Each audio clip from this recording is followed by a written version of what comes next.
내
그렇습니다.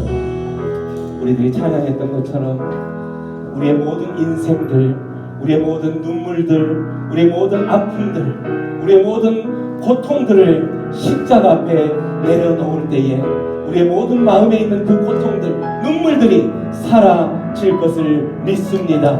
우리는 그 믿음 때문에 부활의 이 기쁨의 날에 우리는 서로를 기뻐하며 즐거워하는 것이지요. 이 부활이 있기 전에는 십자가 앞에 매달린 예수님의 그 피 흘림, 그걸 우리가 보혈의 공로라고 이렇게 표현하죠. 그 보혈의 공로가 없었다면 우리에는 이 부활의 이 기쁨을 맞이할 수 없는 것이죠. 십자가가 없이 부활이 있을 수 없는 것처럼 우리 안에 그러한 십자가의 고통, 고난, 아픔들, 눈물들을 견뎌내고 이겨내는 그 과정 이후에는 부활의 기쁨이 있을 줄로 믿습니다. 구주의 십자가 보혈로 우리 박수하며 찬양하면서 그 우리 안에 부활의 영광을 누릴 수 있도록 인도하여 주신 하나님을 예배하고 노래하고 찬양하며 나아가겠습니다.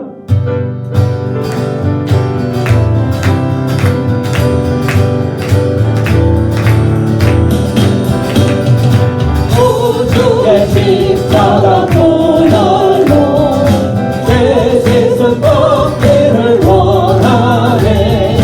내 죄를 씻으신 주 이름 찬송합시다. 할렐루야 찬송합시다. 찬송합시다. 내 죄를 씻으신 주 이름 찬송합시다. 죄악을 속하여 주신 주 내 손에 들어와 계시네. 십자가 앞에서 주 이름 찬송합시다. 할렐루야 찬송합시다. 찬송합시다. 내 죄를 씻으신 주 이름 찬송합시다. 주 앞에 부르는 생명수 날 씻어 정하게 하시네. 내 기쁨 정성을 다하여 찬송합시다. 찬송합시다.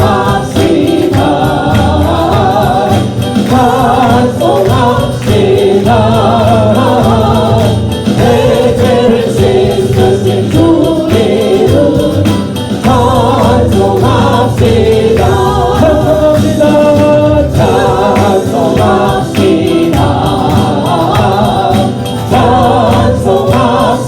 찬송합시다.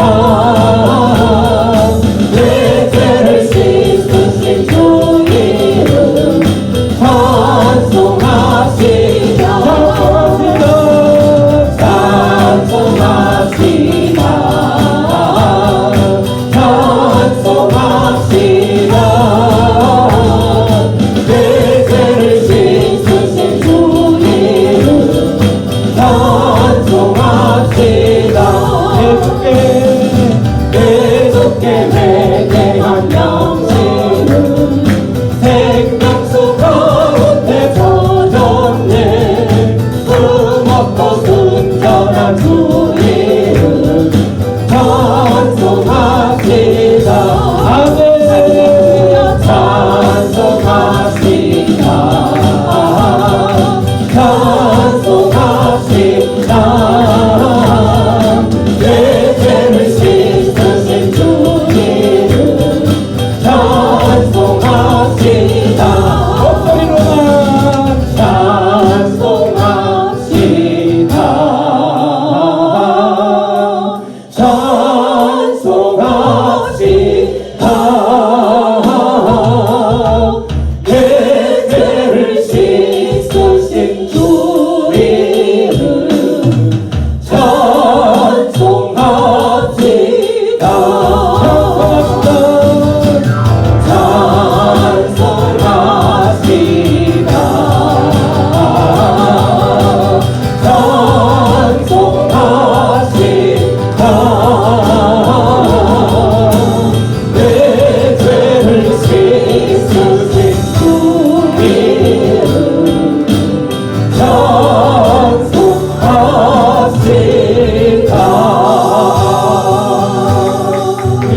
주신 신께 끝까지 주신 우리 하나님께 감사와 영광의 박수 올려드립니다. 아멘. 감사합니다. 우리의 죄를 깨끗게 하여 주신 하나님 감사합니다. 주님의 그 은혜 사랑이 없었다면 우리가 이곳에 나와서 주님을 예배하고 찬양할 수 없음을 고백합니다. 그 주님 감사합니다. 찬양합니다. 내가 매일 십자가 앞에 더 가까이 가오리. 구세주의 흘린 고백 비로소 나를 정죄하소서. 내가 매일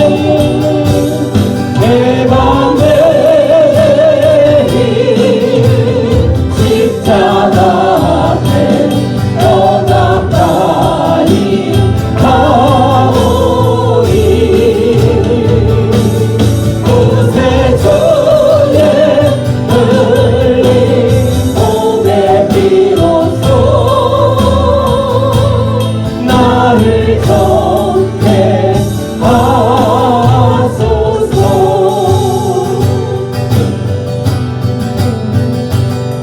주의 은총을 내가 들으니 사랑하는 나일세. 믿는 마음으로 주께 가오니 나를 용서하소서. 내가 매일 십자가 앞에 더 가까이 가오리. 구세주의 흘린 고백 비로소 나를 정죄하소서. 주의 넓으신 은혜 베푸사 나를 받아주시고 나의 꿈은 주 주의 끝까지 되게 하여 주소서. 내가 매일 십자가 앞에 더 가까이 가오리. 구세주의 흘린 고백 비로소 나를 정죄하소서. 주의 보좌로 나아갈 때에 어찌하리 기쁠까. 주의 얼굴을 항상 배우니 더욱 친근합니다. 내가 매일 십자가 앞에 더 가까이 가오리.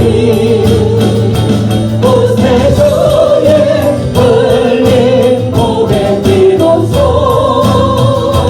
나를 정죄하소서. 내가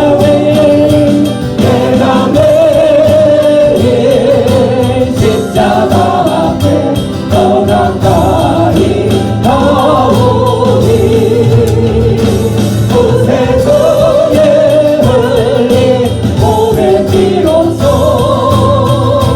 나를 정죄하소서. 우리 구주의 넓은 사랑을 증명할 자 없으며 주가 주시는 참된 기쁨도 헤아릴 수 없도다. 아멘. 내가 매일 십자가 앞에 더 가까이 가오리. 구세주의 흘린 고백 비로소 나를 정죄하소서. 내가 매일 십자가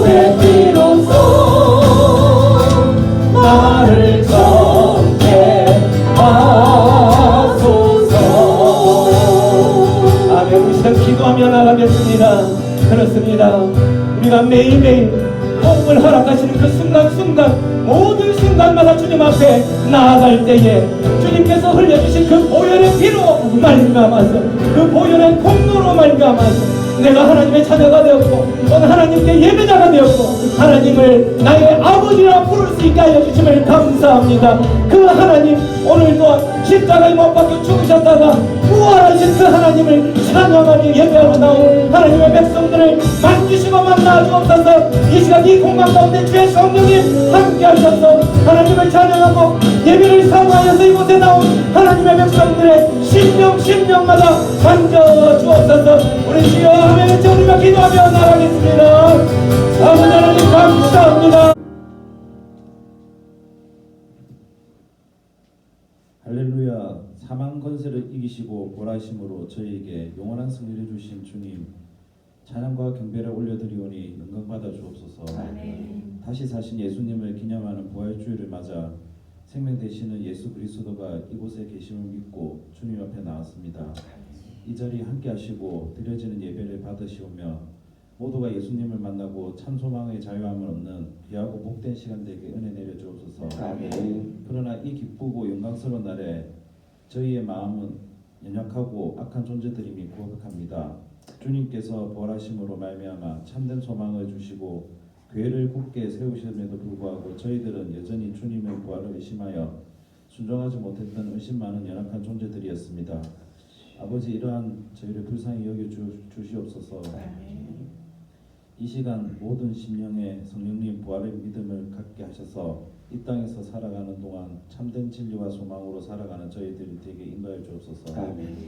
고난이 없이 영광이 없듯 지금의 환난과 고난이 교회의 성도들을 하나 되게 하시며 하나님의 영광이 돌려지게 하옵소서. 아멘. 일찍이 이곳에 교회를 세워주시고 지금까지 인도하여 주신 하나님 감사합니다. 아멘. 저희 교회가 날로 성령 충만한 교회가 되어 교회를 찾는 발걸음마다 주님의 임재를 체험케 하셨고 부활의 담대한 신앙으로 믿지 않는 세상을 위하여 새 생명 복음을 전하는 교회가 되게 하옵소서. 아멘. 우리의 이웃들에게 본이 되고 십자가의 사랑을 전하며 성도 간 사랑으로 교제하며 기도하는 아름다운 교회 되게 하옵소서. 아멘. 모든 성도들을 각 신령마다 성령 충만하게 임하여 주셔서 모든 것들이 치유와 회복을 통하여 자유함으로 감사와 기쁨으로 주님을 올 찬양할 수 있는 삶이 되게 하시옵소서.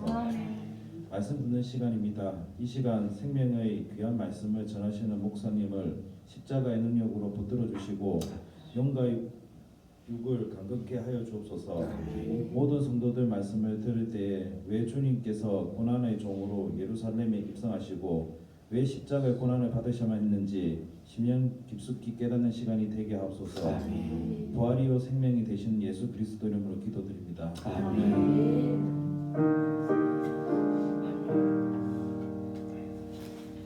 오늘은 부활주일에 십자가의 도라는 주제로 고린도전서 말씀을 통하여서 하나님의 말씀의 은혜를 나눌까 합니다. 우리는 하나님의 말씀을 나누기 전에 항상 저희들이 선포하는 게 있습니다. 처음 오신 분들은 한번 쭉 따라와 보시면 합니다. 말씀 앞에서 우리의 선포. 주의 말씀은 내 인생의 빛입니다. 주의 말씀은 내 삶을 변화시킵니다. 주께서 말씀하신 대로 나는 하나님의 사랑받는 자녀입니다. 나는 축복의 통로입니다. 오늘도 주의 말씀에 마음의 문을 엽니다. 말씀하여 주옵소서. 듣고 깨닫고 말씀대로 살겠습니다. 아멘.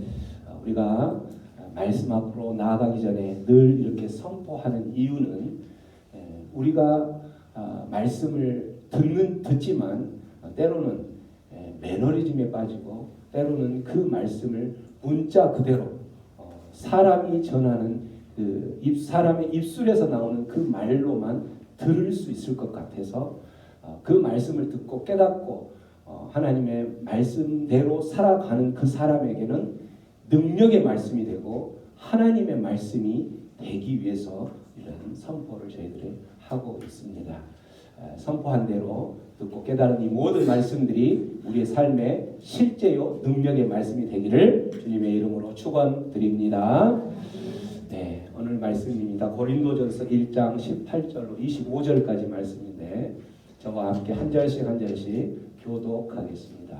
십자가의 도가 멸망하는 자들에게는 미련한 것이요 구원을 얻는 우리에게는 하나님의 능력이라. 기록된 바 우리가 지혜 있는 자들의 지혜를 멸하고 총명한 자들의 총명을 헤아리라 하였으니 지혜 있는 자가 어디 있느뇨? 선비가 어디 있느뇨? 이 세대의 변사가 어디 있느뇨? 하나님께서 이 세상의 지혜를 미련케 하신 것이 아니뇨? 하나님의 지혜에 있어서는 이 세상이 자기 지혜로 하나님을 알지 못하는 거로 하나님께서 전도에 미련한 것으로 믿는 자들을 구원하시기를 기뻐하셨도다. 유대인은 표적을 구하고 헬라인은 지혜를 찾으나 우리는 십자가에 못 박힌 그리스도를 전하니 유대인에게는 거리끼는 것이요 이방인에게는 미련한 것이로되 오직 부르심을 입은 자들에게는 유대인이나 헬라인이나 그리스도는 하나님의 능력이요 하나님의 지혜니라. 하나님의 미련한 것이 사람보다 지혜 있고 하나님의 약한 것이 사람보다 강하니라. 아멘. 여러분 뭐가 보이시죠? 십자가. 전 세계를 돌아다 보면 특별히 한국에는 정말 십자가가 많아요. 저녁에 야경을 구경한다고 조금 높은 곳에 올라가면 저 십자가의 불빛이 엄청나게 많죠. 십자가 하면 우리의 마음 가운데 떠오르는 단어가 있다면 십자가 하면 어떤 단어가 떠오르는가요? 십자가, 사랑, 또 십자가, 보혈, 피, 또 십자가 하면 떠오르는 거예요. 있죠? 누구나 다. 우리 정아리 집사님 십자가 하면 제일 먼저 떠오르는 게 뭐가 있어요? 예수님. 십자가 하면 예수님. 그렇습니다. 저마다 예수를 믿지 않는 사람이든 믿는 사람이든 상관없이 십자가 하면은 떠오르는 그 단어들이 있죠. 우리 기독교에서는 십자가는 기독교 신앙의 무엇이라고 되어 있어요? 핵심이죠. 핵심. 또한 구원의 상징이다 이렇게 표현을 하는 거예요. 십자가를 보면은 기독교 우리가 지금 이야기 다 했던 것처럼 예수님, 뭐 사랑, 보혈 이렇게 했던 것처럼 기독교 신앙의 어떤 그 핵심적인 단어들을 다 떠오르고 있는 거죠. 그 모든 것들은 다 구원과 관계가 있다라는 거죠. 십자가는 그래서 우리의 신앙의 출발점이 될 뿐만 아니라 우리의 신앙의 마지막 목표가 되는 거예요. 우리 신앙의 전부가 된다라는 거죠. 십자가. 이 십자가가 그렇게 느껴지는 분도 있을 거고 어떤 분은 이 십자가를 바라보면서 다른 반응을 보이는 분이 있다라는 거예요. 어떤 사람은 이렇게 구원의 기독교의 핵심으로 느껴지기도 하지만 어떤 사람은 이 십자가를 보고 어떻게 생각한다고요? 오늘 본문에 나오죠. 오늘 본문 말씀의 18절 다시 한번 읽어봅니다. 시작. 십자가의 도가 멸망하는 자에게는 미련한 것이요 구원을 얻는 우리에게는 하나님의 능력이라. 십자가를 바라보면서 두 부류가 나누어지고 있는 거죠. 한 사람은 이 십자가는 미련한 것이다, 어리석은 것이다 라고 생각하는 부류가 있는가 하면 어떤 사람에게는 하나님의 능력이다 라고 이렇게 여기는 사람이 있다라는 거죠. 여기서 하나님의 능력이다라는 것은 아까 이야기했던 것처럼 기독교 신앙의 핵심이다, 기독교 신앙의 구원을 상징한다, 이런 내용들 안에 다 들어가 있는 거죠. 예수님을 의미한다 이렇게 하면서 모든 것들이 다 포함되어 있는 거죠. 왜 십자가 똑같은 그 단어 한 단어에 사람들은 이 십자가의 도를 미련한 것이고 어리석은 것으로 생각하는 사람이 있는가 하면 어떤 사람은 하나님의 능력이다, 우리 기독교의 상징이요 핵심이다 라고 이 반응들이 엇갈릴까? 그 십자가의 도의 뜻을 모르기 때문에 그렇다라는 거죠. 십자가의 도라는 뜻은 우리 영어 성경을 보면 The message of the cross 또는 The message about the cross 이렇게 되어 있죠. 이게 무슨 말이에요? 그 십자가가 주는 메시지, 어떤 교훈, 또는 십자가에 대해서 어떤 그 의미하는 의미 또는 교훈 이런 뜻이라는 거예요. 그래서 그 십자가가 그냥 단순히 십자가만을 이렇게 보면 그 자체는 정말 예수님께서도 십자가를 지는 순간 지기 싫었던 거예요. 그 정도로 고통이요 아픔이었기 때문에 미련하고 어리석은 모습으로 느껴질 수 있다라는 거예요. 그러나 이 십자가의 도의 뜻이 더 메시지 교훈 그 주는 의미가 십자가에 대해서 의미한다라는 것이기 때문에 십자가의 도라는 이 말의 의미에는 이 뜻이 포함이 되어 있는 거예요. 예수님께서 십자가 지시기 위해서 태어나는 순간부터 시작해서 십자가 지시기 전에 걸어갔던 그 고난의 길, 십자가 지시기 전에 걸었던 수없이 맞았던 채찍 그 모든 고난들을 포함해서 십자가 위에서 죽으신 것 거기서 멈추는 것이 아니라 십자가에서 죽으시고 나서 3일 만에 어떻게 됐어요? 예수님이 다시 살아나셨죠. 이걸 부활이라고 그래요. 부활까지를 의미하는 거고 거기에서 또 끝나는 것이 아니라 하나님께서 예수님을 우편에 부활 승천하신다고 해요. 들림을 받는다라는 거죠. 살아있는 모습 그대로 들림을 받는 것, 이 부활 승천까지를 십자가의 도, 십자가에서 주는 어떤 의미, 십자가에서 주는 교훈, 십자가가 주는 메시지라고 이야기하는 거라는 거죠. 그렇기 때문에 이 부활 승천까지 가지 않고 어떤 고난과 십자가 위에서 죽으신 그것까지만 보는 사람들에게는 미련한 것이라는 거예요. 그것까지 보는 사람은 어리석은 사람이라는 거죠. 이 십자가의 도를 보면서 이건 어리석은 사람이다라고 이야기를 했다는 거예요. 그렇다면 십자가의 도가 어떤 그 어리석은 사람들 말고 하나님의 능력이라고 고백하는 사람들인데 도대체 어떤 능력이 있길래 십자가의 도가 그렇게 능력이 있는 것인가?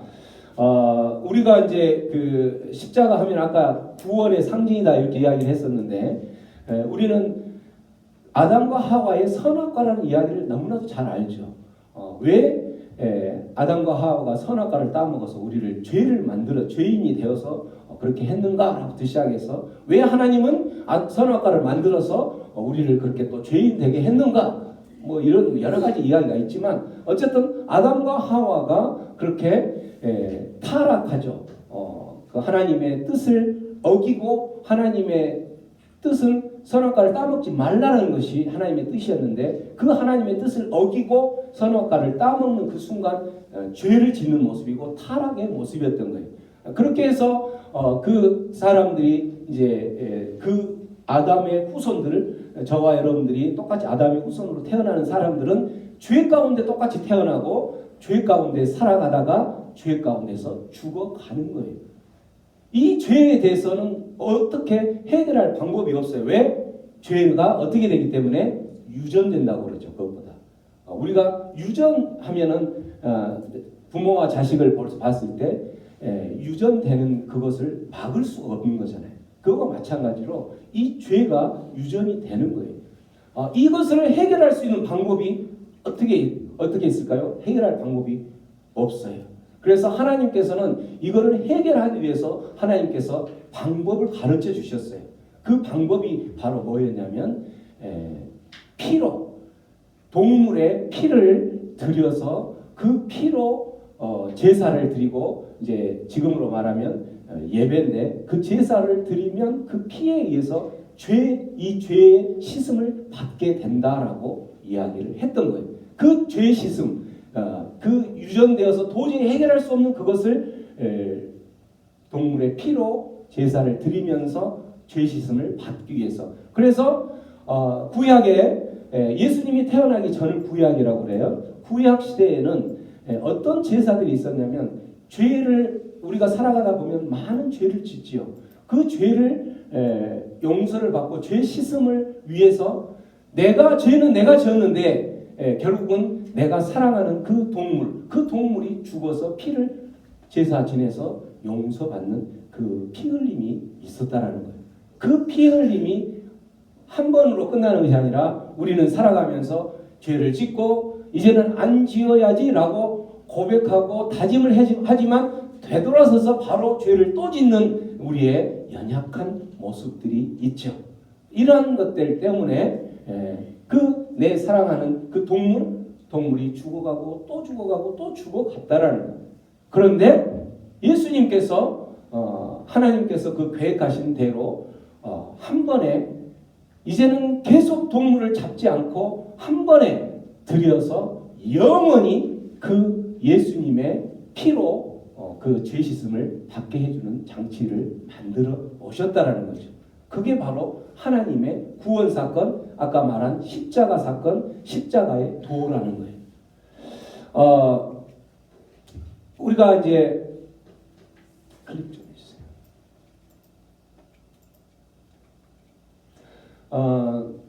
여기서 보면 사람들이 죄 가운데서 태어나서 죄 가운데 살다가 그거를 어떻게든지 해결해 보려고 죄를 짓는 순간 하나님과의 분리라는, 이게 바로 죽음이라는 거죠. 하나님은 거룩하신 분이기 때문에 죄를 짓는 순간 그런 모습들 아니면 그대로 놔두시면 돼요. 죄를 짓는 순간 하나님과 관계가 단절되는 거예요. 그래서 하나님과 단절되었는 그 갭을 이제 우리가 영적인 죽음이다 이렇게 표현을 하죠. 그래서 죽지 않기 위해서 어떻게든지 하나님께 가까이 가기 위해서 갭을 건너기 위해서 노력들을 하고 두리번거리고 이렇게 해볼까 저렇게 해볼까 노력을 하죠.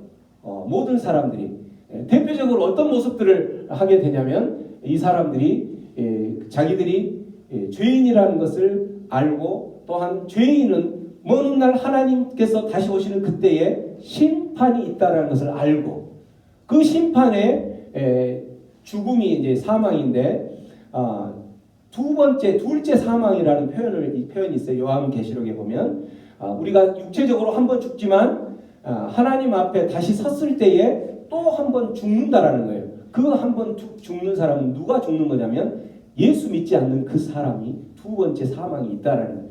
이렇게 죄인이 심판을 받고 사망이 둘째 사망이 있다라는 것을 알고 어떻게 하면 이 하나님과 가까이 가서 심판을 받지 않고 둘째 사망을 피할 수 있을까라고 생각하면서 그들이 택한 것이 뭐예요? 선행을 하는 거죠. 좋은 일을 많이 하면 하나님께 가까이 갈 수 있지 않을까? 또 어떤 우리가 말하는 종교심. 종교심이라는 것은 뭐냐면 이렇게 주일이 되면 그냥 성경 제끼고 마음에는 없지만 또 내가 정말 좋아하고 사랑하는 그 사람이 교회 한번 가자고 하니까 그렇게 하면 그렇게 해서 따라와 주니까 그러면 하나님과 가까이 갈 수 있다라고 생각하는 그 사람, 이걸 종교 활동이라고 그러죠. 그걸 종교심이라고 그래요. 아니면 선한 어떤 윤리적으로 도덕적으로 좋은 일을 하면 내가 그 하나님 앞에 다다를 수 있지 않을까? 이렇게 노력을 해보지만 이 모든 것들이 하나님께 가까이 갈 수 있다 없다? 없다라는 거예요. 이 모든 것으로 인해서는 결코 이 죄악된 모습들을 죄 씻음을 해결할 수가 없어요. 그래서 이들은 하나님 앞에 갈 수가 없는 거죠. 근데 아까 이야기했던 것처럼 하나님께서 하나밖에 없는 그 아들을 십자가에 못 박혀 죽으시는 그 예수 그리스도라는 그 아들을 보내면서 그 십자가가 여기에 닿으면 그게 이제 길이 열린다라는 거죠. 십자가가 그 예수 그리스도가 흘렸던 그 피, 아까 십자가의 도로가 예수 그리스도 흘렸던 피뿐만 아니라 다시 3일 만에 부활하신 것, 그리고 다시 부활 승천에서 40일 만에 다시 하나님 옆으로 부활 승천, 들림을 받고 갔던 승천의 사건까지, 이 사건들을 통하여서 하나님께서는 이 죄인된 모습이 심판에 이르지 않고 마지막 둘째 사망을 맛보지 않고 어떻게 된다는 거예요? 그 사람들이 이 사람을, 이 예수 그리스도를 그렇게 십자가의 사건이 바로 나를 살린다라고 그거를 듣고, 그냥 듣고 거기서 끝나는 것이 아니라 듣고 어떻게 해야 돼요? 십자가 오른편에 있는 단어 듣고 그 다음에 어떻게? 듣고 그 다음에 믿어야 된다는 거예요. 여러분, 그렇게 해서 믿어야지 하나님 앞에 가서 영원한 생명을 얻을 수가 있고 심판받지 아니하고 또한 사망에서 생명으로 옮겨지는, 그래서 둘째 사망이 없는 거예요. 이제는 사망에서 생명으로 옮겨지는 그 사건의 대열에 내가 낄 수 있다는 것을 알고만 있고 그냥 그렇지라고 하고 믿지 않으면 이 십자가의 대로를 건널 수가 없는 거예요. 하나님께 가까이 갈 수가 없다라는 거예요. 그 말은 구원받을 수 없다라는 거예요. 그 말은 둘째 사망을 나에게 필히 애약돼 있다라는 의미라는 거죠. 여러분, 이 말이 여러분의 지금의 삶 가운데에 어떻게 들려지시나요? 지금 처음 오신 분들도 있지만 신앙생활을 몇십 년, 30년 해오신 분도 있고 그렇지만 신앙생활 20년, 30년 해왔지만 이 예수 그리스도를 믿고 이 예수 그리스도를 통하여서만 하나님 앞에 갈 수 있고 우리가 영원한 생명을 얻을 수 있고 둘째 사망의 그 심판을 면할 수 있다는 것을 믿지 못하고 알지 못하는 사람은 종교 생활을 했다라는 거예요. 종교 생활. 그런 사람들은 둘째 사망이 기다리고 있는 거예요. 그런 사람들에게는 어떻게 돼요? 하나님의 자녀라고 부를 수가 없다라는 거죠. 우리가 이러한 상황들을 듣고도 이제는 나도 이 예수 그리스도의 십자가의 도가 미련한 것이고 어리석은 것이 아니라 정말 하나님의 능력이구나. 그 구원의 그 사건이 구원이구나. 구원의 능력이구나라고 십자가에 못 박히실 때 예수님께서 십자가에 못 박히신 그 상황에서도 그 모습들이 이야기를 해주고 있다는 거죠. 마태복음 27장 50절부터 53절까지 한번 읽어보면 시작. 예수께서 다시 크게 소리 지르시고 영혼이 떠나시니라. 이에 승소기장이 위로부터 아래까지 찢어져 불이 되고 땅이 진동하며 바위가 터지고 무덤들이 열리며 작은 성도의 몸이 많이 일어나되 예수의 부활을 위해 그들이 흩어져서 나와서 거룩한 성에 들어가 많은 사람에게 보이니라. 아멘. 예수님이 십자가에 못 박혀 죽으신 십자가에 못 박힌 시간이 오전 9시, 그 다음에 12시쯤에 예수님이 십자가에 못 박히신 3시간 지난 12시쯤에 온 땅이 어둠으로 덮이죠. 그 어둠으로 덮이는 상황이 3시간이 지난 오후 3시에 예수님께서는 운명하시는 거예요. 운명하시는 그 순간에 50절에 예수께서 다시 크게 소리 지르시고 영혼이 떠나시니라. 예수님께서 운명하시는 그 순간에 벌어진 사건이 3가지가 있죠. 첫 번째 사건이 뭐였냐면 51절 성소의 휘장이 위에서부터 아래로 갈라졌다, 찢어졌다는 소리예요. 성소라는 것은 그 성전에는 2가지 장소가 있어요. 성소가 있고 그 다음에 휘장이 가로막고 있고 그 옆에는 지성소라는 것이 있어요.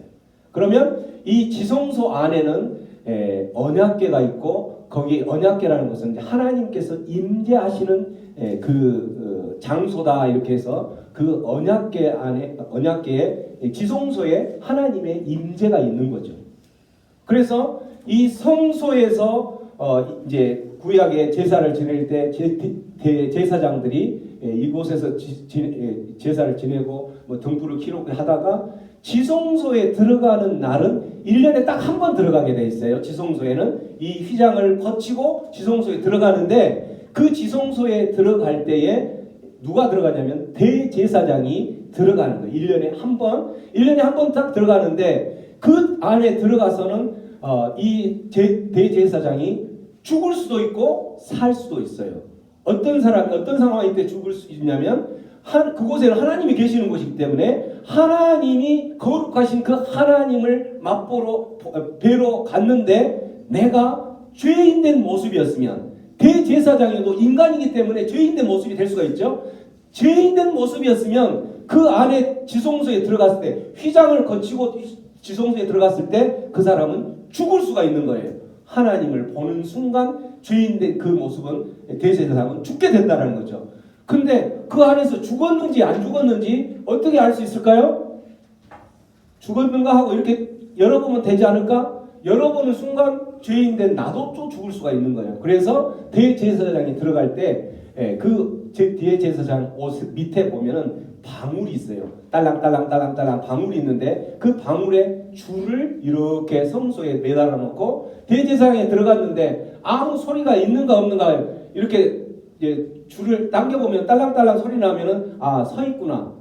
서 있어서 이렇게 하고 이제 이렇게 움직여 주면 이 줄을 잡고 있으면은 이렇게 움직이면 딸랑딸랑 소리가 나죠. 그럼 대제사장 살아 있구나. 근데 한참을 지났는데도 아무 소리가 안 나요. 대제사장 죽은 거예요.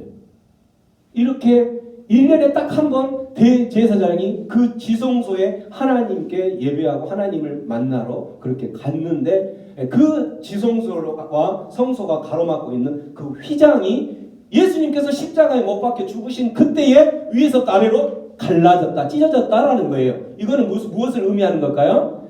이제는 하나님을 만나러 갈 때에 구약에서는 대제사장이 1년에 한 번 그렇게 가고 그렇게 위험하고 딸랑딸랑 종을 달고 가고 죽었는지 살았는지 이렇게 위험천만한 모습으로 가고 두려움에 가고 이런 모습이 갔는데 예수님께서 십자가에 죽으시는 그 순간 이제는 그 예수님이 우리의 성전이 예수님을 믿는 그 모습이 우리의 성전이 돼 예수님께서 성전이 돼서 예수님의 몸이 찢기는 것과 똑같이 성전 휘장이 찢기는 것으로 인해서 우리는 이제 대제사장이 1년에 한 번 갈 때 하나님을 만나러 가는 것과 마찬가지로 이제는 매일 우리가 그 하나님을 뵐 수 있다라는 새롭고 산 그 길이 열렸다라는 신호예요. 이게 바로 구원의 능력이 있는 십자가의 능력이 있는 하나님의 능력이라는 거죠.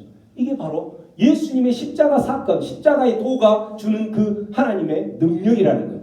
이제는 이제 십자가의 그 휘장이 찢어졌기 때문에 휘장이 바로 예수님의 몸이라는 거죠. 예수님의 몸이 찢어지고 채찍을 맞고 찢어지고 그렇게 하면서 십자가의 그 구원의 능력을 이제 맛볼 수 있다라는 거죠. 두 번째 사건이 뭐냐면 지진이 일어나는 거예요. 땅이 진동하고 바위가 터진다. 지진이 일어나는 거죠. 구약의 지진은 어떤 것을 상징하는 거냐면 하나님의 심판을 말하는 거예요. 마지막 때에 특히 말세 종말의 때에 하나님의 심판을 상징하는 거예요. 그래서 예수님의 그 십자가 사건을 이런 모습들을 보면서 예수님은 우리의 구원자요, 우리의 그걸 이제 메시아, 히브리 말로는 메시아, 헬라어 말로는 크리스토. 그래서 우리의 그리스도고 메시아고 우리의 구원자다라고 이 지금 너희들이 십자가에 못 박혀 죽인 이 예수가 바로 그런 사람이다라는 것을 보여주기 위해서 땅이 진동한 이 사건. 그래서 종말론적으로 심판자의 권위를 가진 사람이 예수님이다라는 것을 말하고 있는 거예요.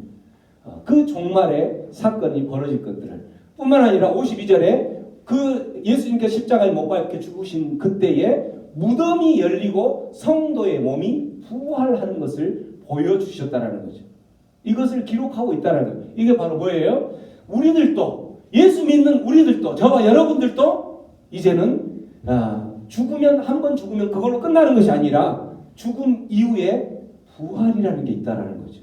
그래서 우리가 예배 처음 시작할 때 그 교동문 읽을 때에 사도 바울이 이야기할 때에 이 세상에서 가장 불쌍한 사람이 누구인가라고 꼽으라면 누가 제일 불쌍한 사람이라고 그랬어요? 예수 믿다가 갔는데 부활이 있을 거라고 믿고 갔는데 그 부활이 없다면 가장 불쌍한 사람이 그 예수 믿는 사람이 제일 불쌍한 사람이라는 거죠. 왜? 부활이 있다라고 생각하고 그 믿고 예수 믿는 삶이 쉬워요? 어려워요? 어려워요. 예수는 십자가의 그 어떤 삶에 예수님께서 그 너희들의 자기 십자가를 지고 따라오는 자가 고난이요 예수님의 제자요 하나님의 자녀가 될 수 있다라고 이야기했던 것처럼 우리가 하나님의 자녀로 살아간다는 것은 결코 쉽지가 않다라는 거예요. 그렇기 때문에 어떤 사람들은 예수님 믿고 하나님 잘 믿으면 우리 인생은 장밋빛처럼 모든 대로가 탄탄대로처럼 장밋빛 인생이 펼쳐질 거야. 이렇게 거짓 메시지를 준다라는 거죠. 그런 거짓 메시지에 속은 사람이 교회에 한두 번 왔는데 나는 교회 나갔는데 왜 내 인생은 더 힘들게만 풀려지는 거야? 이런 모습 가운데에 하나님을 떠나고 교회를 떠나고 그렇게 된다라는 거죠. 하나님은 예수 믿는 그 순간에 너희들이 예수 믿는 그 기독교가 그 집안에 가면 그 집안에 어떤 일이 벌어지냐면 처음에는 그 집안에 분쟁이 일어나게 돼 있어요. 그 집안에 싸움이 일어나고 분열이 일어나게 돼 있어요. 그래서 예수님께서 그렇게 말씀하셨죠. 내가 온 것은 너희들에게 평화를 주러 온 줄 아느냐? 아니다. 너희들에게 검을 주러 왔다. 검, 싸우는 검. 예수 믿는 영이 우리 집안에 들어오니까 특히 그 집안 안에 처음부터 예수 믿었다면 모르지만 예수 믿지 않는 영이 있죠. 어떤 영인지 모르지만 그 영이 있으면 예수 믿는 그 예수의 영이 왔을 때 예수의 영과 이 기존에 있던 영들이 서로 싸우는 거예요. 싸움이 일어나기 때문에 예수가 예수 영이 우리에게 왔을 때에는 그 집안에 검을 들고 가는 사람이고 똑같다라는 거죠. 그래서 예수를 믿으면 처음에는 분열이 일어나고 싸움이 일어나고 굉장한 힘든 어려운 일이 생기는 거예요. 그래서 특히나 우리나라 같은 경우는 불교 또 유교 뭐 이런 것에 있다 보니까 어르신들 중에 어떤 사람들이냐면 며느리가 들어오거나 누가 들어오면 얘야 우리 집안에는 절대 이제 예수 믿으면 안 된다. 이유는 그 싸움을 알기 때문에 그렇다라는 거죠. 예수 믿으면 안 된다. 한 집안에 영이 두 군데 있으면 분열이 일어나고 싸움이 있으니까 안 된다라고 이야기를 하면서 어떻게 그렇게 예수를 믿지 않으면서도 그렇게 잘 알고 예수 믿으면 안 된다라고 이야기를 했다라는 거죠. 그 말이 성경적인 거예요.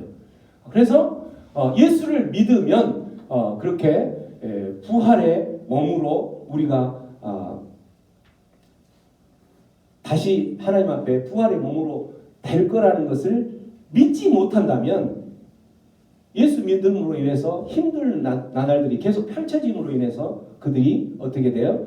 오늘의 지금 힘들고 어려운 삶을 보면서 그거를 해결하기 위해서 다른 하나님이 아닌 다른 곳을 찾고 또 찾고 계속 찾는다라는 거죠. 그러나 오늘 이 십자가의 도를 아는 저와 여러분들은 이 부활의 소망, 우리들도 부활할 수 있다라는 거예요. 그거를 증거로 보여주셨다라는 거죠. 예수님께서 부활하시는 이 부활 십자가의 도 안에 그 모든 내용들이 다 포함되어 있기 때문에 이 부활 사건을 통하여서 무덤에 잠자던 날 죽었던 자들이 일어나서 부활의 생명에 예수님과 함께 예수님을 이제 우리가 요한계시록에는 결혼 혼인잔치의 신랑으로 표현을 하죠. 그리고 신부는 누구를 신부라고 이야기하냐면 교회를 신부라고 그래요. 저와 여러분들이 모두가 다 신부가 되는 거예요. 그래서 주님 다시 오시는 그때에 그 신랑 되신 예수님이 오시는 그때에 우리가 신부의 자격으로 이 모든 교회 이곳에 와 있는 모든 저와 여러분들 모두가 다 그런 신부된 자격으로 혼인잔치에 참여하려면 어떻게 해야 되겠어요? 그 예수님을 믿어야 되겠어요? 안 믿어야 되겠어요? 믿어야 된다라는 거죠.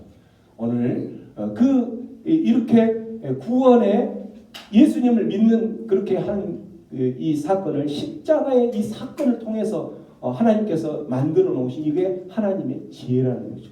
우리들이 생각할 때는 아니 어떻게 우리를 구원할 때에 하나밖에 없는 아들을 십자가에 죽이면서까지 이렇게 우리를 구원하셨지? 이해할 수 없는 이걸 역설이라고 그러죠.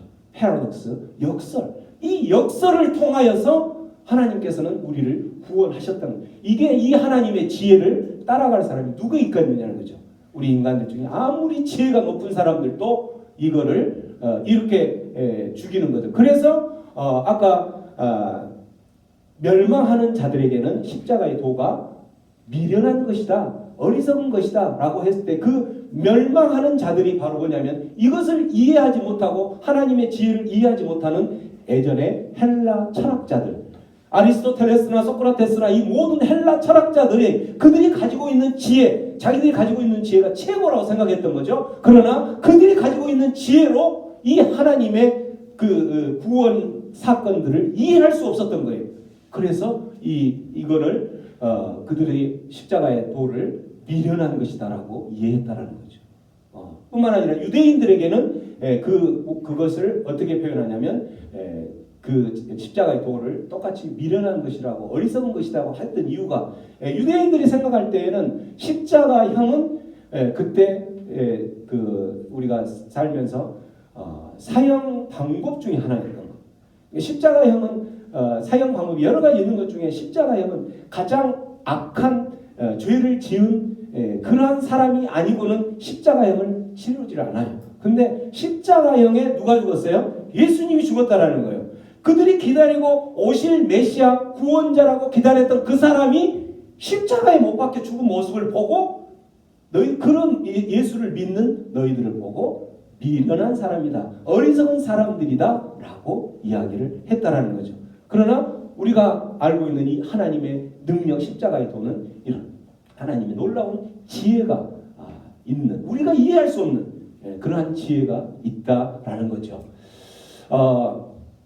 그때 이제 십자가에 그렇게 돌아가셨을 때에 54절에 보면 그 백부장과 함께 예수를 지키던 자들이 지진과 그 일어난 일들을 보고 심히 두려워하여 십자가에 못 박혀 죽으시고 3일 만에 다시 부활하셨을 때에 그걸 지키고 있는 동굴을 지키고 있는 그 백부장과 그걸 지키던 자들이 고백한 게 있어요. 뭐라고 고백했어요? 이는 진실로 하나님의 아들이었구나, 이렇게 고백했다라는 거죠.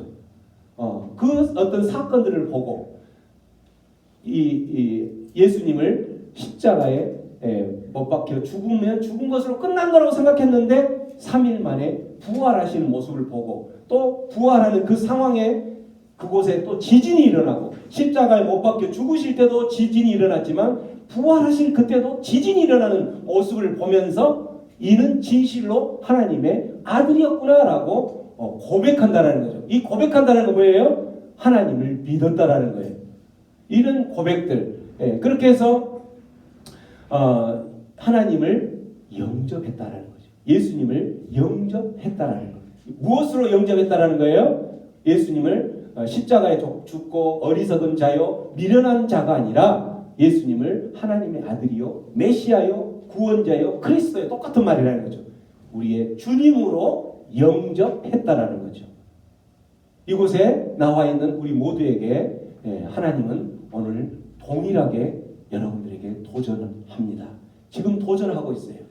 하나님을 예수님께서 십자가에 못 박혀 죽으시고 돌아가시는 그 사건을 어떻게 믿고 그 사건을 듣는 것으로 끝나는 것이 아니라 믿을 때에 여러분들 이 십자가의 대로를 건너서 하나님 앞에 갈 수가 있고 또한 영원한 생명을 얻을 수가 있고 이제 둘째 사망이 기다리고 있는 그 둘째 사망을 피할 수 있고 심판받지 않을 거라는 것을 믿는다면 이 시간 그 예수님을 주님으로 나의 메시아로 나를 구원하실 수 있는 유일한 분은 딱 한 분 예수님밖에 없구나라고 듣고 믿었다면 그 예수님을 믿고 하나님의 자녀가 되어야 된다는 거죠. 오늘 이 말씀을 듣고 이제는 내가 지금까지는 예수님을 믿지 않았지만 이제는 그 예수님 믿어야지 오늘 성경 말씀대로 듣는 것으로 끝나는 것이 아니라 그 예수님을 믿어야지만이 내가 하나님 앞에 가까이 갈 수가 있고 영원한 생명을 얻을 수 있구나라는 것이 믿어진다면 그렇게 마음이 가져진다면 이 시간 그 주님을 영접하시기 바랍니다. 하시고 싶은 분들은 이 시간에 오른손을 가슴에 올리십시오. 여러분 이미 예수님을 영접했던 분들도 오늘 다시 한번 오른손을 가슴에 얹고 예수님을 나의 주님으로 나의 메시아로 그리스도로 영접하고 그 영접하는 그 사건이 바로 내가 하나님께로 나아갈 수 있는 죄 씻음을 받고 나아갈 수 있는 것이라는 것을 믿으시고 그렇게 하시기 바랍니다. 지금 이 시간에 이제 여러분 중에서 이미 믿었던 사람들도 마찬가지 전체 다 같이 일어나서 오른손을 가슴에 얹고 전체 내가 이제는 예수님을 그러한 예수님으로 나의 주님으로 고백하겠습니다.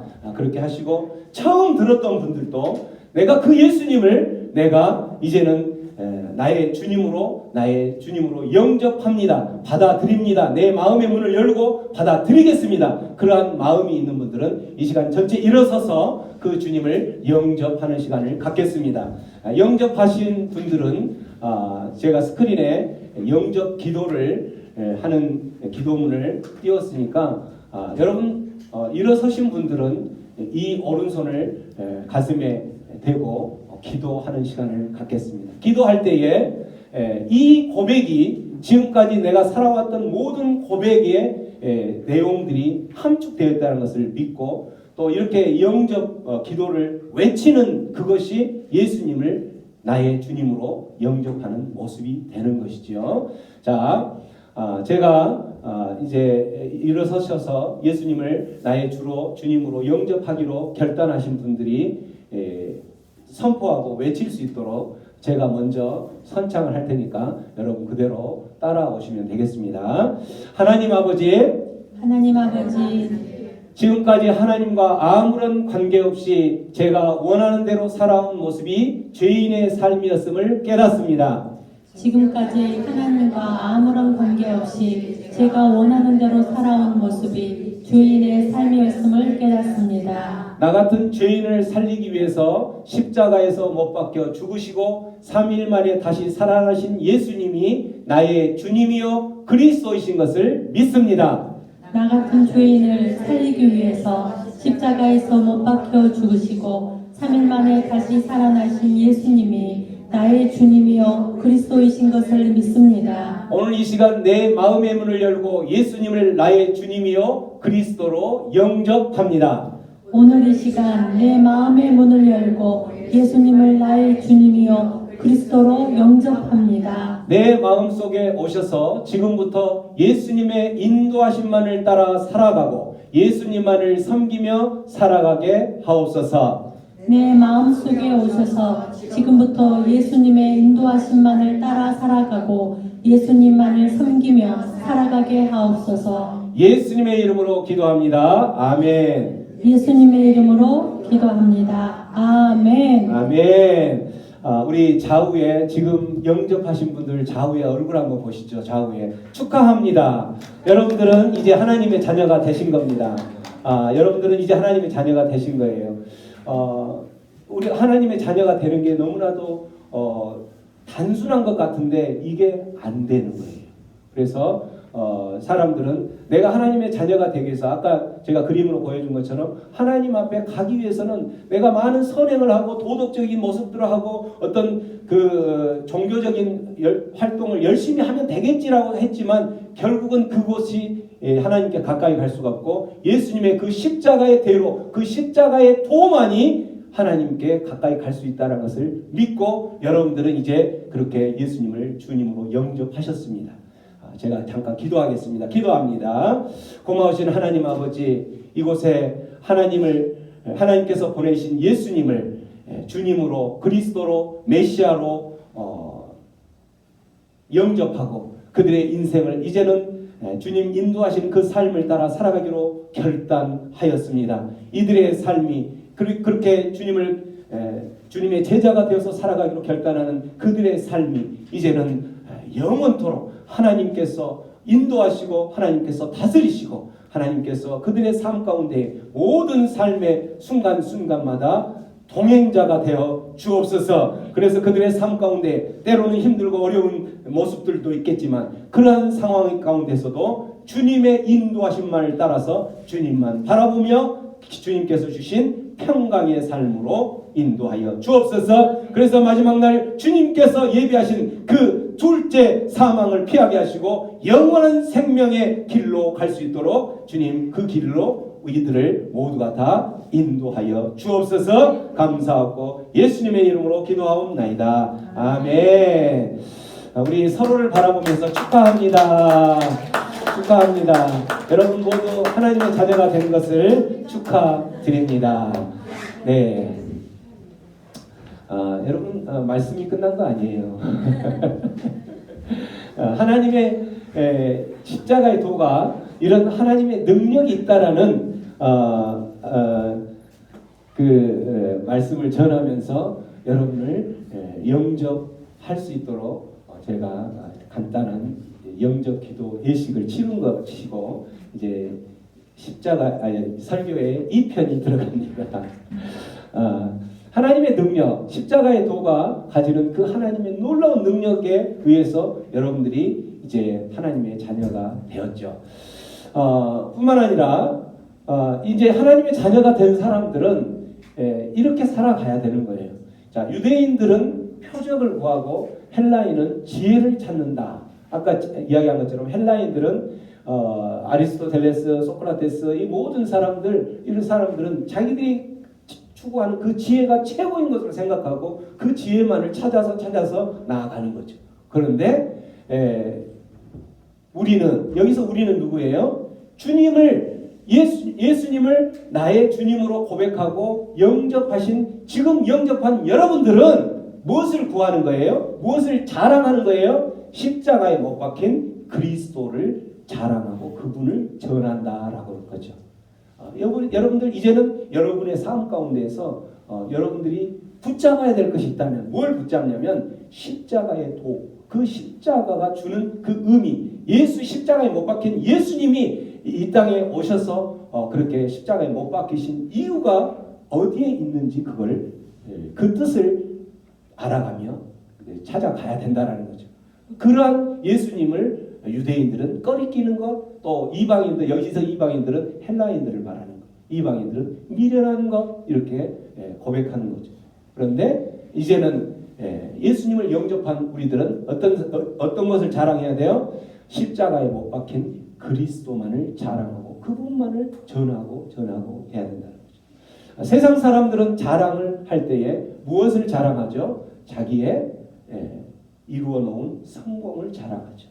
세상 사람들은 첫째 자랑을 뭘 하냐면 특히 나이 많이 드신 분들은 핸드폰에 자기 손주를 자랑하죠. 잔지 손주 사진을 보고 너무나도 똑똑하게 천재가 태어났다고 하면서 손주가 갑자기 태어나서 아빠 엄마 하다가 갑자기 할머니 하는 순간 이런 천재가 태어났다고 하면서 손주를 자랑하죠. 또 세상 사람들은 뭘 자랑해요? 자기의 똑똑함을 자랑하죠. 자기의 학벌을 자랑하고 자기의 돈 많음을 자랑하고 자기의 잘남을 자랑하죠. 그러나 이제 예수님의 십자가 못 박힌 예수님을 나의 주님으로 고백한 저와 여러분들은 첫째도 둘째도 셋째도 마지막도 무엇을 자랑해야 된다는 거예요? 십자가 예수님을 자랑해야 된다. 이제는 그 십자가에 못 박힌 예수님이 나의 자랑이 되어야 된다는 거죠. 사도 바울은 뭐라고 그랬어요? 사도 바울은 갈라디아서 6장 14절 시작. 그 십자가 위에 결코 자랑할 것이 없으니 그리스도로 말미암아 세상이 나를 대하여 십자가에 못 박히고 내가 또한 세상을 대하여 그러하니라. 예수님의 그 십자가에 못 박혀 죽으신 것만 자랑하는 삶을 살겠다라고 이야기하면서 그가 사도 바울이 고백하는 게 있죠. 나는 세상이 나에 대해서 십자가에 못 박혀 죽게 만들겠다. 또 내가 또한 세상에 대하여 그렇게 십자가에 못 박혀 죽겠다. 이 말이에요. 자, 여러분 이해되시나요? 세상이 나에 대해서 십자가에 못 박혀 죽었어요. 그러면 세상이 나에 대해서 뭔가를 요구할 수 있어요, 없어요? 있어요? 없죠. 죽었는데. 그렇기 때문에 뿐만 아니라 내가 또한 세상에 대해서 십자가에 못 박혀 죽었어요. 그러면 내가 세상에 대해서 십자가에 못 박혀 죽었다는 말은 내가 계획하고 내가 생각하고 이런 모든 것들이 세상적일 수가 없다는 거예요. 이미 죽었기 때문에.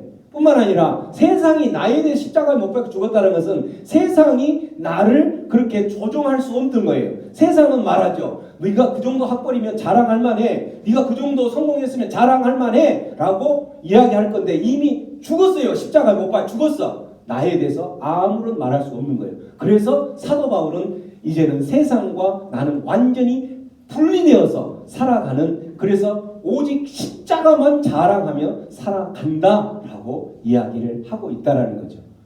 이렇게 십자가의 도의 능력이 자랑하며 살아가면서 이러한 이 사도 바울이 처음에 어떤 사람이었는가 누구나도 잘 알죠. 뿐만 아니라 예수님의 제자들도 마찬가지. 예수님의 제자들이 예수님께서 십자가에 못 박히시는 그날 어떻게 해요? 내가 이제는 며칠이 안 되어서 예수님의 제자들에게 예수님께서 십자가에 못 박혀 죽을 것이다 라고 이야기를 할 때에 그 제자들이 뭐라고 그러죠? 절대 그런 일이 내 주님께 일어나면 안 됩니다 라고 이야기하면서 내가 죽기를 가고 그 모든 길을 막겠다라고 이야기했던 베드로마저도 십자가에 못 박혀 죽으신 그날에 십자가에 못 박혀 죽는 그 법정에 바로 가까이 가지도 못하고 멀찍이 떨어져서 보고 있다가 십자가에 못 박혀 죽으신 날에는 모두가 다 도망가 버리는 거예요. 모두가 다 도망가 버리는 거예요.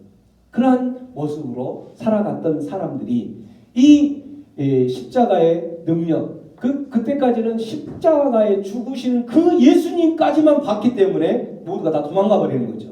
그러나 그 십자가에 죽으신 예수님이 부활하셔서 40일 동안 다시 하나님 나라를 계속 가르치죠. 천국을 그렇게 가르치고 마지막 총정리를 다 하고 다시 승천하시고 난 그 이후에 그들의 삶은 바로 십자가에 예수님만 자랑하고 그 예수님만 전하며 살아가기로 결정했던 사람이 바로 이렇게 이 제자들의 모습이었다는 거죠. 바로 사도 바울처럼 세상이 나를 대하여 십자가에 못 박혀 죽고 나 또한 세상에 대하여서 십자가에 죽었어요. 그렇기 때문에 나는 세상 가운데 없고 세상도 나에게 뭘 요구할 수 없고 나와 세상은 완전히 분리되어서 나는 오직 십자가만 자랑하며 살아가는 그런 사람이 되었다라는 거죠. 이렇게 삶을 변화시켜주는 게 십자가의 도의 능력이라. 우리가 사람이 변하는 거 쉬워요, 어려워요? 사람은 변하지 않아요. 절대 변하지 않아요. 그래서 어떤 사람이 그런 이야기를 하대요. 사람 절대 고쳐 쓰는 거 아니다. 안 변한다. 고쳐 쓰는 거 아니니까 포기해라. 이렇게 이야기를 하더라고요. 근데 어때요? 어떨 때 변할 수가 있어요? 십자가의 도를 깨달은 사람은 변해요. 제자들이 그렇게 변했고 이 사도 바울이 그렇게 변했고 또 그렇게 주님을 오늘 여러분 일어서서 오른편에 가슴에 손을 내고 내가 그렇게 살아가기로 결정하고 주님을 나의 주님으로 영접한, 그리고 그렇게 영접하고 선포한 저 여러분들은 그렇게 변할 수 있는 거예요. 삶이 변화될 수가 있는 거예요. 어떨 때 변화가 되는 거죠?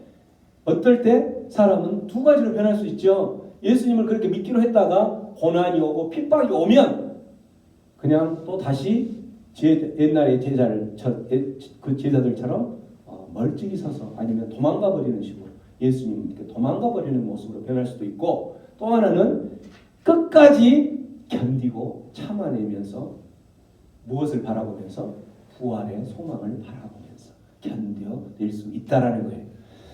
말씀을 정리할게요. 십자가의 도는 엄청난 능력을 가지고 있죠. 여러분 들어보니까 미련한 것도 아니고 어리석은 것도 아니고 십자가의 도에는 우리를 구원할 수 있는 그 부활의 소망을 또한 우리에게 주어서 어떤 환난 가운데 있을지라도 그 환난을 견뎌낼 수 있는 그 능력을 우리에게 준다라는 거죠.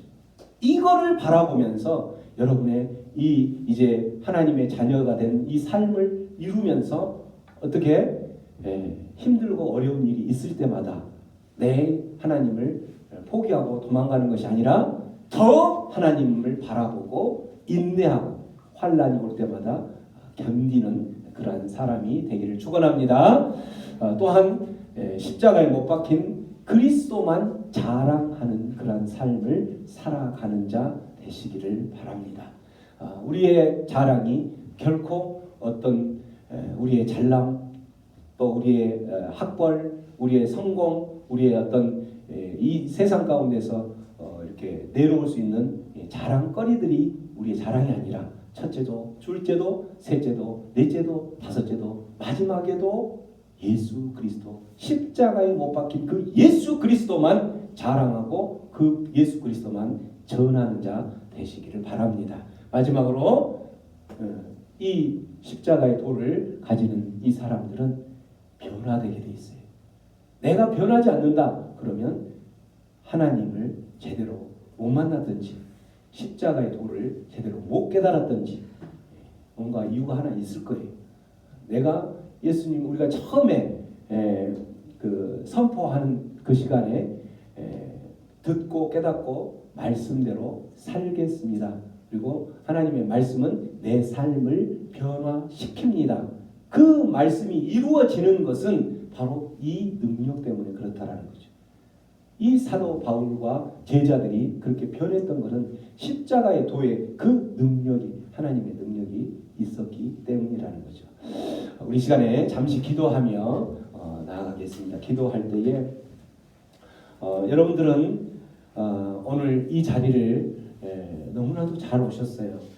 어떤 모습으로 어떤 권유에 의해서 왔는지 모르지만 하나님께서는 오늘 이 시간을 계획하고 있었다는 것을, 이 시간이 결코 우연이 아니라 계획하고 있었다는 것을 기억하면서 여러분이 그 주님을, 예수님을 나의 주님으로 영접하고 그렇게 살기로, 주님의 인도하심을 따라 살기로 결단하고 이제 세상을 향하여 나아갈 것인데, 그러한 세상을 향하여 나아가기 전에 하나님, 이제는 내가 이렇게 살기로 결정합니다.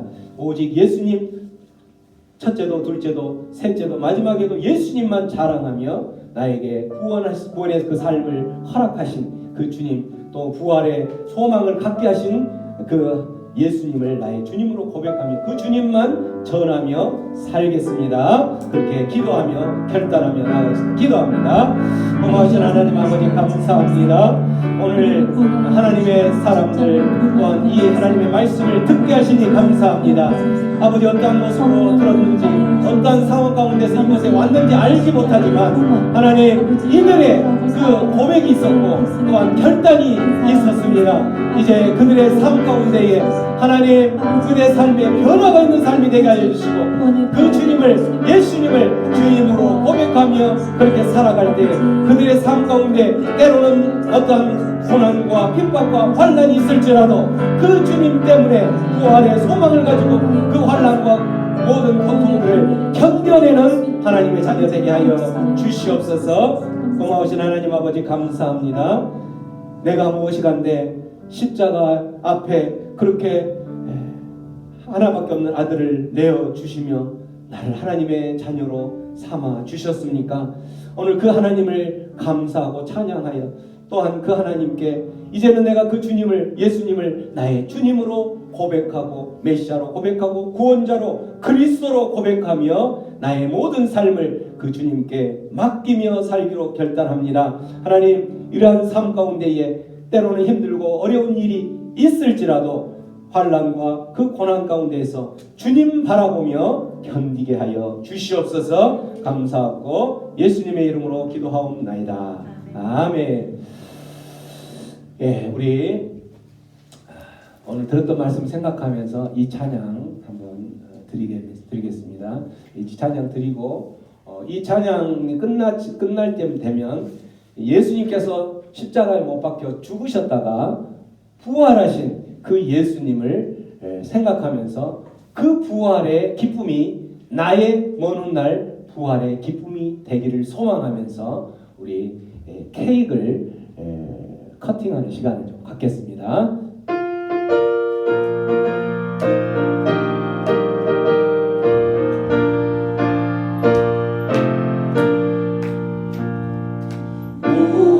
무덤에 머물러 예수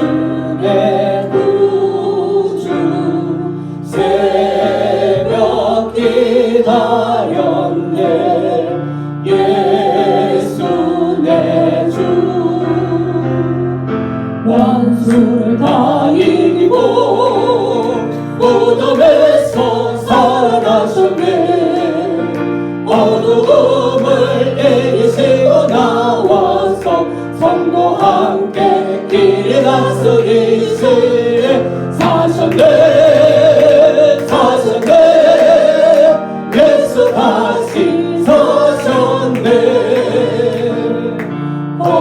헛되이 지키네 예수 내 구주 헛되이 봉하네 예수 내 주 원수를 다 이기고 무덤에서 살아나셨네 어두움을 이기시고 나와서 성도와 함께 길에 다스리시네 사셨네 사셨네 예수 다시 사셨네 거기 못 가두네 예수 내 구주 우리를 살리네 예수 내 주 원수를 다 이기고 무덤에서 살아나셨네 어두움을 이기시고 나와서 성도와 함께 길이 다스리시네 사셨네 사셨네 예수 다시 사셨네 우리 부활하신 주님께 감사와 영광의 박수 올려드리겠습니다. 아멘. 자 여러분 우리 예수님께서 부활하셨습니다. 그 부활의 소망이 우리의 부활의 소망인 줄을 믿습니다. 아멘. 우리가 마지막 그때의 부활에서 함께 하나님 앞에 서서 서로 집사님도 오셨네요. 집사님도 오셨네요. 종환이 집사님 오셨네요. 그 하나님 앞에서 그러한 기쁨이 되기를 소망합니다. 그런 소망을 가지고 여러분 촛불을 끄겠습니다. 끄십시오. 시작. 다시 한번.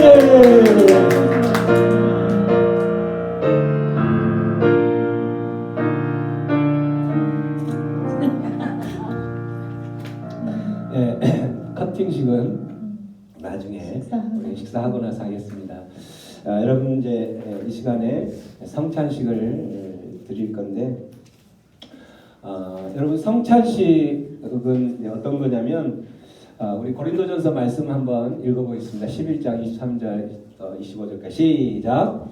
내가 너희에게 전한 것은 주께 곧 주 예수께서 잡히시던 밤에 떡을 가지사 축사하시고 떼어 이르시되 이것은 너희를 위하여 내 몸이니 이것을 행하여 나를 기념하라 하시고 식후에 또한 그와 같이 잔을 가지시고 이르시되 이 잔은 내 피로 세운 새 언약이니 이것을 행하여 마실 때마다 나를 기념하라 하셨으니. 아멘. 클릭해 주세요. 네. 성찬식은 이렇게 떡과 잔을 나누는데 떡은 여기서 이야기한 것처럼 예수님의 몸을 의미하는 거고 잔은 예수님께서 십자가에 흘리신 그 피를 의미한다라고 이야기를 하고 있죠. 우리 이제 초대교회 때는 이 성찬식에 대한 그 오해가 이제 초대교회 때 많이 있었어요. 초대교회는 굉장히 폭발적으로 이렇게 부흥을 했었죠. 하루에 뭐 3,000명, 5,000명 이렇게 하나님의 자녀가 되고 이렇게 하다 보니까 이 오해와 미움, 핍박이 있게 됐는데 그 핍박이 있게 된 이유 중에 하나가 이 성찬에 대한 것과 함께 호칭. 여러분 교회 가면은 형제님 또한 자매님 그렇게 하죠. 그러면 형제님 자매님 하면은 부모가 한 부모라는 거잖아요. 그죠? 그럼 한 부모인데 그들이 생각할 때에 분명히 부모가 틀린데 왜 형제요 한 자매요? 그러면 이 족보가 어떻게 되는 거야? 그래서 이 형제 자매가 한 하나님을 아버지로 부모로 생각하고 이제 해서 했는데 그 형제 자매에 대한 호칭을 듣고 그들이 이 교회를 핍박하고 오해를 하기 시작했던 거죠. 뿐만 아니라 성찬, 내 몸을 먹으라 이렇게 하니까 식인종들로 이렇게 생각을 한 거예요. 몸과 피를 먹으라 하니까 저 식인종들이 아니야 이렇게 하면서 상종을 못할 사람들이네 하면서 핍박을 했던 거죠. 이런 또한 성찬에 대한 그 정의에 있어서도 오해를 하는데 천주교에서는 성찬을 이제 어떻게 하냐면 화채설이라는 건 뭐냐면 이제 몸을 먹으면 내가 예수님처럼 된다라고 생각을 하는 거예요. 이걸 화채설이라고 하죠. 그렇게 해서 은혜를 누린다 이렇게 생각을 했는데 그게 아니죠. 하나님의 자녀가 되고 우리가 예수님처럼 그렇게 삶을 살아가는 방법은 오직 믿음으로, 성경에서는 믿음으로 하나님의 자녀가 된다라는 것을 이야기를 하는 거예요.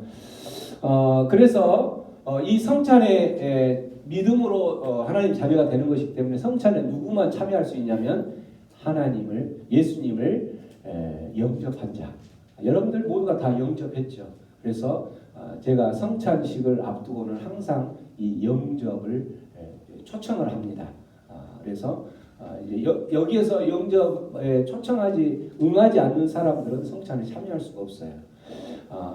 예수님을 나의 주님으로 그리스도로 고백한 그 사람은 누구나 다 성찬에 참여할 수가 있어요. 그렇게 성찬에 참여해서 신앙생활을 하다가 나중에 이제 세례도 받고 뭐 이렇게 이제 하면서 이제 그 신앙을 키워가는 것이죠. 어떤 이제 교회들은 세례 교인 아니면 성찬을 참여 못하게 하는 데도 있어요. 근데 성경적으로는 예수님을 주님으로 영접하셨으면 성찬에 참여할 수 있다라고 되어 있기 때문에 오늘 여러분들 이제 성찬에 참여할 때 예수님을 영접하고 그렇게 선포까지 하고 영접 기도까지 하셨던 분들은 모두가 다 참여할 수 있습니다. 성찬에 어떤 의미가 있냐면 예수님께서 이렇게 잡히시던 밤에 떡을 가지고 이렇게 예수님께서 이 성찬 예식을 정하셨죠. 그래서 이 성찬 예식은 예수님께서 정하신 이런 예식을 치루라라고 하면서 두 가지 예식을 이야기했는데 성찬과 세례를 예식을 가르쳐 주셨어요. 그래서 이 성찬을 응하는 것은 예수님께 제정하신 이 성례를 순종하는 의미가 있는 거죠. 뿐만 아니라 예수님께서 이렇게 그 성령의 이름으로 세례를 베풀고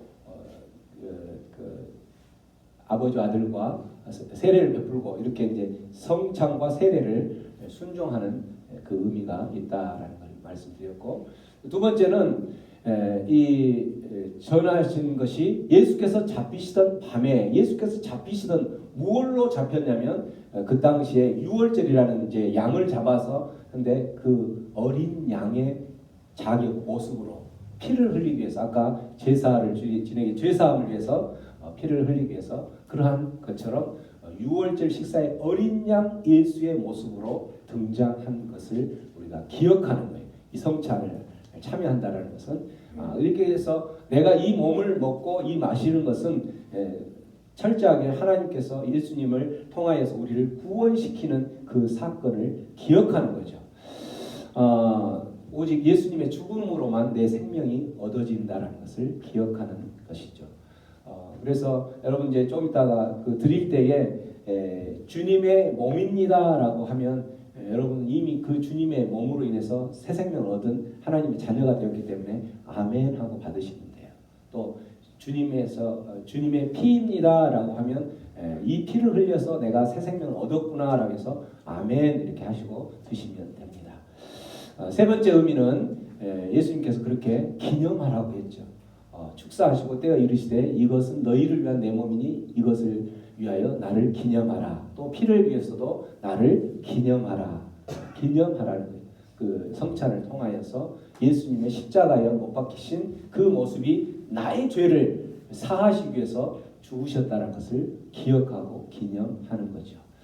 마지막으로는 이 성찬을 한 몸에 이제 몸을 상징하면서 한 몸을 이렇게 서로 떼면서 하는 그 의미가 교회를 한 몸으로 생각하는 거예요.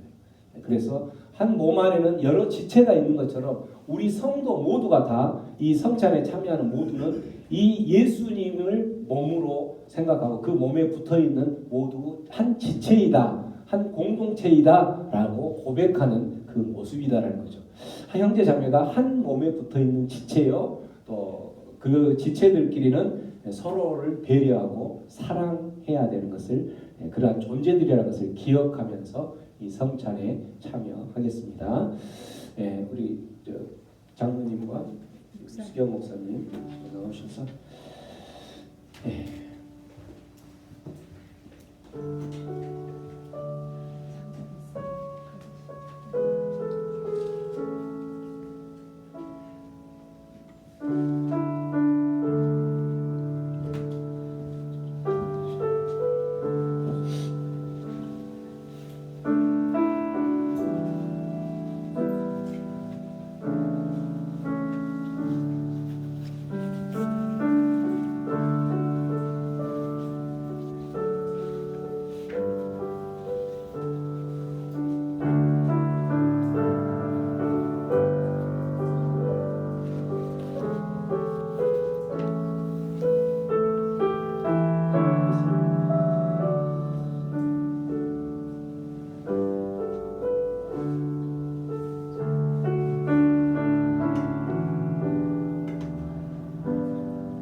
예수님께서 십자가에 못 박혀 죽으시기 전에 전날 밤에 떡을 가지시고 말씀하시면서 받아 먹으라, 이 떡은 내 몸이니라 라고 말씀하셨습니다. 이 떡을 먹을 때마다 주님을 기억하고 또 우리 모두가 다 한 공동체의 지체인 것을 기억하면서 주님의 십자가에 못 박혀 죽으신 그 흘리신 찢기신 살로 인해서 내가 구원받은 하나님의 자녀가 되었음을 기념하고 기억하는 그 시간이 되기를 기도하면서 성찬에 임해 주시기 바랍니다. 주님의 몸입니다.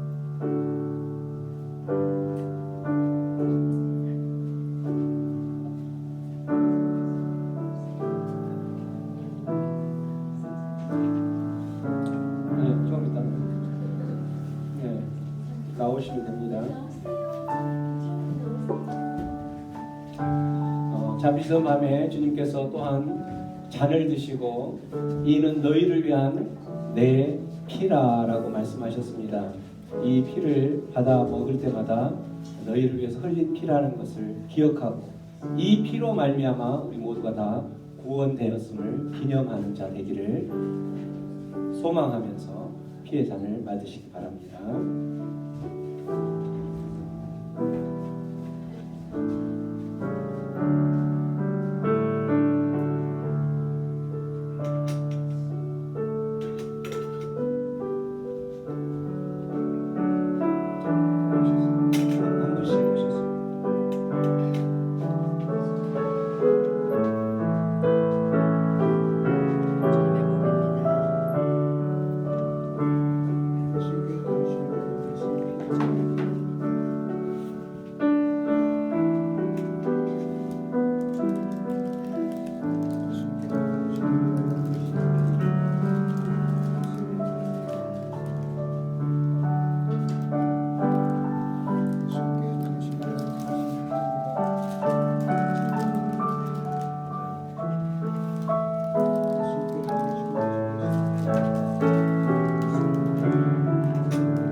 당신을 위해서 흘리신 피입니다.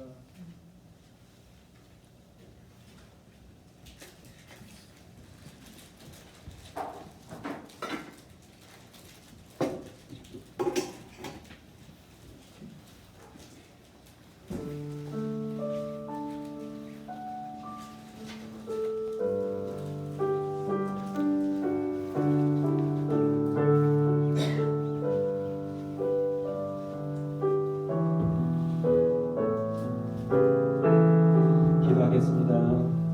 고마우신 하나님 아버지, 우리를 사랑하셔서 십자가에 하나밖에 없는 아들을 내어놓으신 하나님의 놀라운 사랑, 그 놀라운 지혜, 그 구원의 역사를 오늘 이 시간 주님 앞에 감사와 찬양과 영광을 돌립니다. 우리의 이제 모든 남은 삶의 모든 삶이 하나님을 찬양하고 하나님을 자랑하고 하나님만이 우리의 삶에 참된 하나님이시오, 또 우리의 삶에 참된 인도자임을, 나의 왕이요 나의 주인이심을 고백하며 살아가는 모든 인생들이 되게 하여 주옵소서. 주님의 그 사랑에 감사하여서 이제 맡겨진 사명들 잘 감당하며 아직도 주님을 알지 못하는 영혼들을 일으켜 세우고 전도하는데 온 힘을 다할 수 있도록 역사하여 주옵소서. 감사하고 예수님의 이름으로 기도하옵나이다. 아멘.